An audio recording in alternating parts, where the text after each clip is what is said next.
मंगलकारी श्री हरि का सच्चा नाम ध्याऊं, कार्तिक मास महात्म्य का 7वां अध्याय बनाऊं।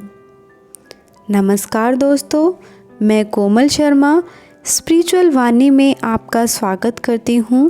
तो आज मैं आपको कार्तिक मास के 7वें अध्याय का श्रवण कराने वाली हूं। लेकिन दोस्तों, अगर आपने मेरा यह चैनल स्पिरिचुअल वाणी अब तक सब्सक्राइब नहीं किया है तो उसे सब्सक्राइब अवश्य कर लीजिएगा। तो आइए अब श्रवण करते हैं कार्तिक मास के 7वें अध्याय को। नारद जी ने कहा, हे राजन, कार्तिक मास में व्रत करने वालों के नियमों को संक्षेप में मैं तुम्हें बतलाता हूँ, उसे आप ध्यान से सुनिए। व्रती को सब प्रकार के आमिष, मांस, उड़द, राई, खटाई तथा नशीली वस्तुओं का त्याग कर देना चाहिए।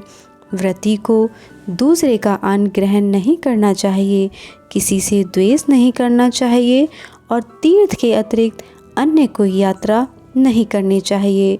देवता, वेद, ब्राह्मण, गाय, व्रती नारी, राजा तथा गुरुजनों की निंदा भी नहीं करनी चाहिए।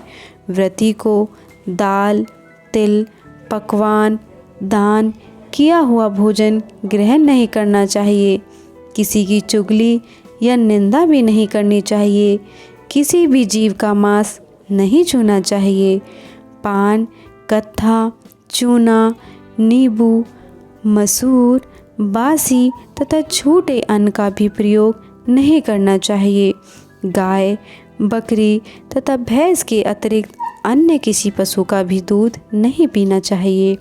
कांस्य के पात्र में रखा हुआ पंचगव्य, बहुत छोटे घड़े का पानी तथा केवल अपने लिए ही पका हुआ अन्न प्रयोग करना चाहिए।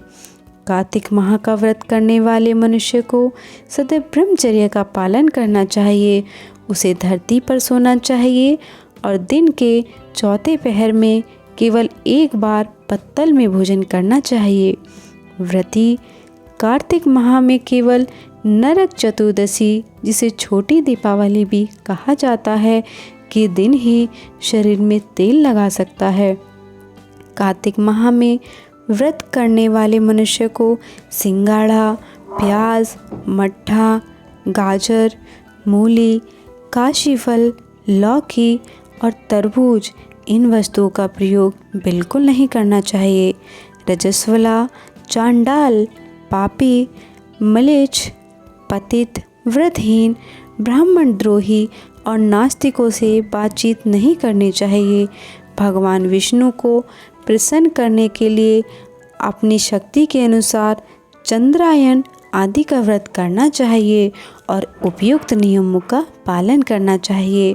व्रती को प्रतिपदा को कुमड़ा, द्वितीया की कटहल, तृतीया को तरुणी स्त्री, चतुर्थी को मूली, पंचमी को बेल, षष्ठी को तरबूज, सप्तमी को आंवला, अष्टमी को नारियल, नवमी को मूली, दशमी को लौकी, एकादशी को परवल, द्वादशी को बेर, त्रयोदशी को मट्ठा, चतुर्दशी को गाजर तथा पूर्णिमा को शाक का प्रयोग नहीं करना चाहिए।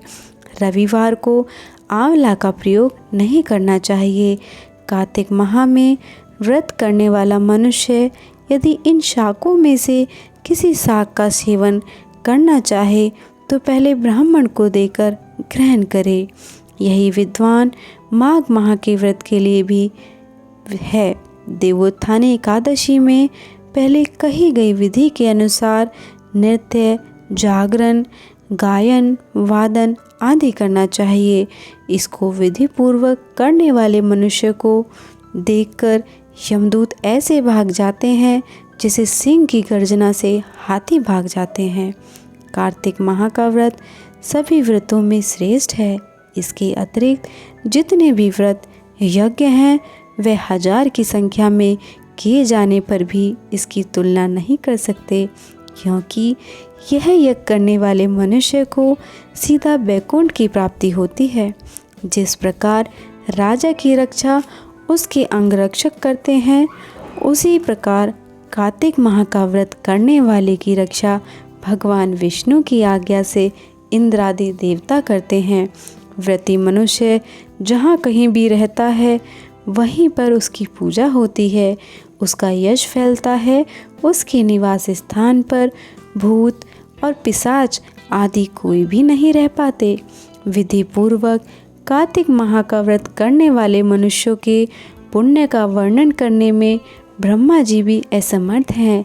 यह व्रत सभी पापों को नष्ट करने वाला, पुत्र पौत्र प्रदान करने वाला और धन धान्य की वृद्धि करने वाला है। राधे राधे दोस्तों।